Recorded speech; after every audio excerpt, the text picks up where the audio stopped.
Yeah. Unhinged. Loud. Came from the choir, but the voice too proud. Built from the pain, now we unhinged and loud. Unhinged and loud. Wake 'em up now.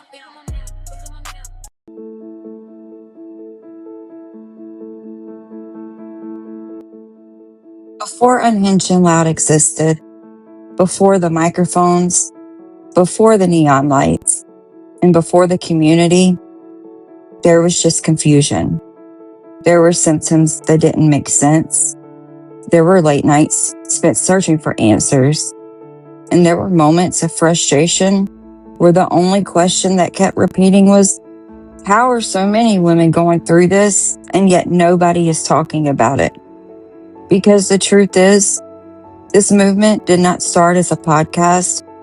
It started as a journey with uncertainty, research, advocacy, and eventually connection.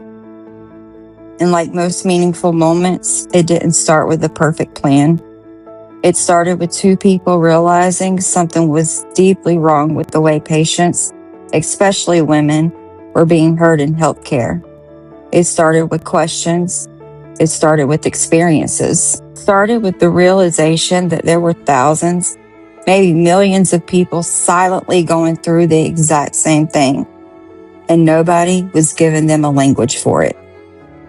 Before Unhinged and Loud became a platform, it was just a moment of realization, a moment where everything shifted. And today, I'm going to tell you the story of what came before the movement. There's a moment in every journey like this, where you realize this isn't just about you anymore. At first, it feels personal. It feels like your body, your symptoms, your confusion, your fear. But then something shifts. You start hearing the same story from other women, from different backgrounds, different cities, and entirely different lives, but yet the same experience, the same dismissal, the same late nights, the same your labs are normal story, the same feeling of being unheard. And that's when it hits you. This isn't random. This is happening to a lot of people. And once you start seeing that pattern, you can't unsee it. Because it's not just one story. It's hundreds, then thousands of women saying, I knew something was wrong. I kept getting dismissed. I had to figure it out myself. I felt like I was going crazy. And that's not coincidence. That's a pattern. And when something becomes a pattern, it becomes something we need to start talking about. Nobody prepares you for what this journey actually feels like.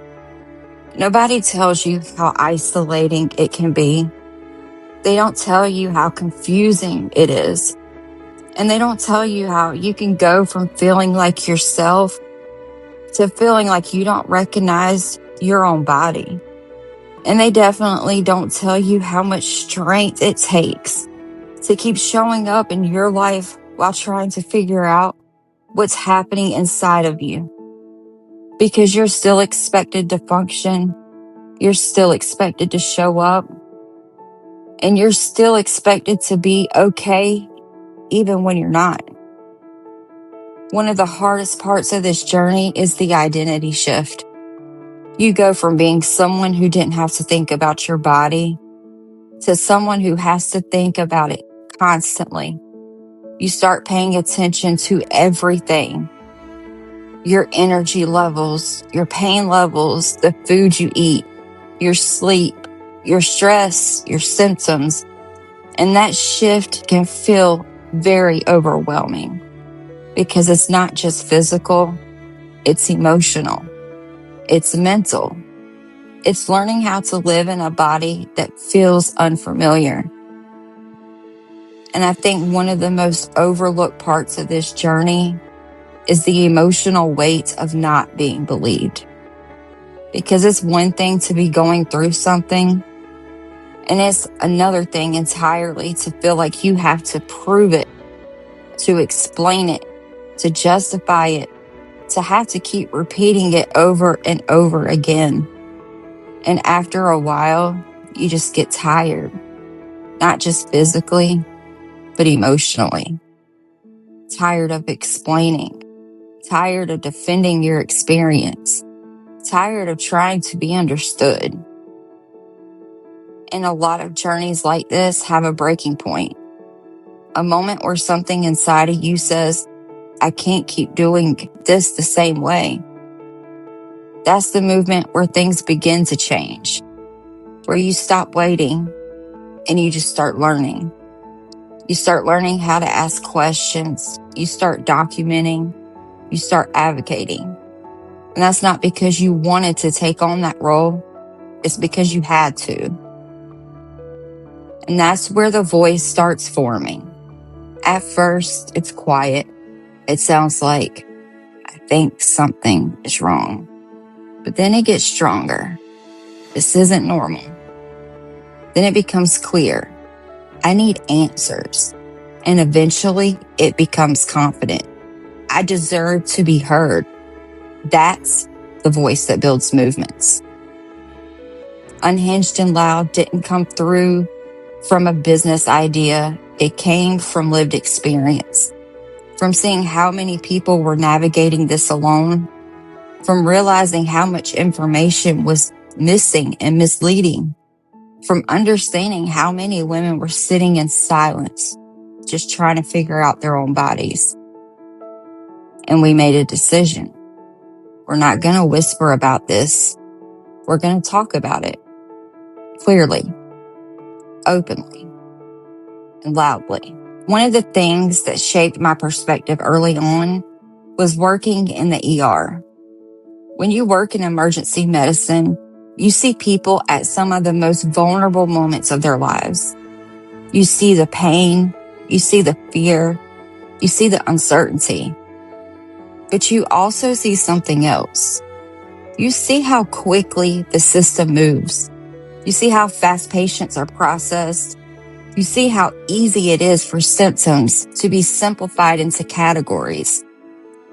And sometimes you see how people can slip through the cracks.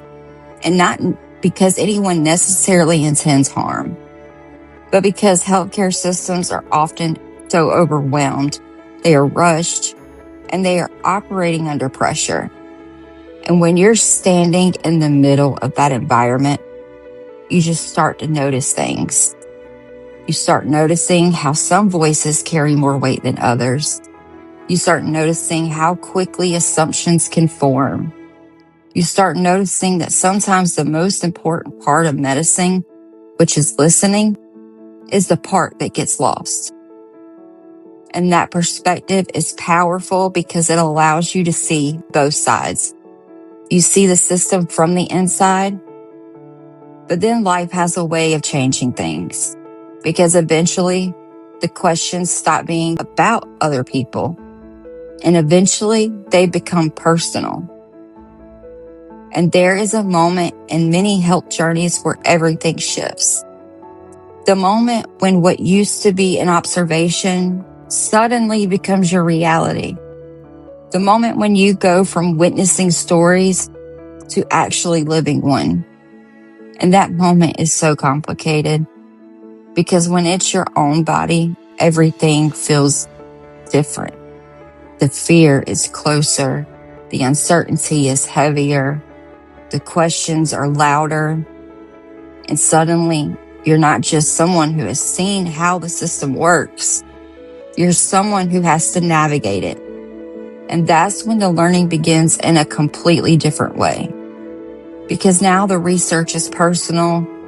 Now the appointments, they just matter differently. And now every symptom carries weight. And one of the hardest parts of that transition is realizing how many people are experiencing the same confusion. And when you start connecting with other women, other patients, other people navigating autoimmune conditions or chronic illness, you begin hearing the same stories over and over again. Stories about delayed diagnosis, stories about dismissal, stories about feeling unheard, stories about them being up late at night researching, stories about having to advocate for themselves in ways they never imagined.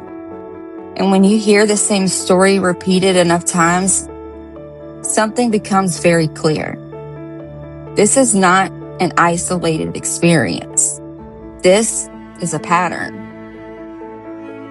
If you've ever lived through chronic illness journey, you know this phase where the house is quiet, the whole world's asleep, and you're sitting there with your phone or your laptop just searching for the answers. You're reading all the articles you can find. You're looking up your symptoms. You're trying to understand your lab results, trying to decode medical language that suddenly feels like it determines your entire future. This is what we call the late night research spiral. And for a lot of people, this is where education begins. Not in a classroom, not in a medical textbook, but in the quiet hours when you're trying to understand your own body. And that phase can be overwhelming because the internet contains both helpful information and terrifying possibilities. But something important happens during the time. You start learning, you start connecting dots, you start recognizing patterns, and slowly the fear starts turning into curiosity. Then curiosity turns into the education, and the education turns into advocacy. One of the most powerful moments in this journey is when you realize you are not alone. When you start connecting with other people going through the same thing, people who understand symptoms that are hard to explain, people who understand the frustration of unanswered questions, people who understand what it feels like having to advocate for yourself when the system feels overwhelming. That moment changes everything because suddenly the journey is no longer solitary. It becomes collective. And that is the beginning of what we call the sisterhood discovery. The realization that there is strength in shared experiences, that there is comfort in community, and that when people start sharing their stories openly, something powerful then happens. The silence breaks. And once silence breaks, awareness begins. Every movement has a moment where everything changes. A moment where the frustration turns into action. For us, that moment was realizing that education and advocacy were both missing from the conversation. There were people still suffering quietly. People were searching for answers alone. People were learning medical language by themselves at 2 a.m. in the morning. And we started asking a question. What if people didn't have to do this alone? What if there was a place where these conversations could happen quite openly? What if there was a place where these conversations could happen openly? What if there was a space where patients could learn, share, and support each other? That question became the spark. That spark led to something bigger. The realization that advocacy was not just important, it was necessary. Because when patients have knowledge, they have power. When patients understand their labs, they have confidence. When patients have community, they then have the support. And when patients have a voice, they can change conversations that have been silent for way too long. And that is how Unhinged N Loud was born. Not from a marketing plan, not from a business strategy, but from a mission. A mission to help people feel less alone. A mission to educate. A mission to advocate. And a mission to speak loudly about things that too many people are forced to whisper about. Before this became a podcast, it was a series of moments. Moments of confusion, moments of frustration, moments of learning, moments of connection. And those moments is what built something bigger. So if you're in that place right now where things just don't make sense yet, where you're still searching, where you're still trying to understand your body, this is your reminder. You're not alone in that part of the story, and you don't have to figure it out anymore. Before Unhinged and Loud was a podcast, it was a journey through confusion, research, connection, and eventually advocacy. And if your story looks anything like that, you're not alone. Because the truth is, thousands of people are walking this same path. And the more we talk about it, the more power patients gain. This is Unhinged and Loud, where stories become education, where silence breaks, and where advocacy gets loud.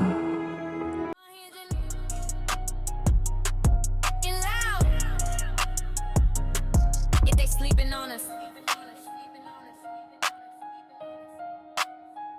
wake 'em up now.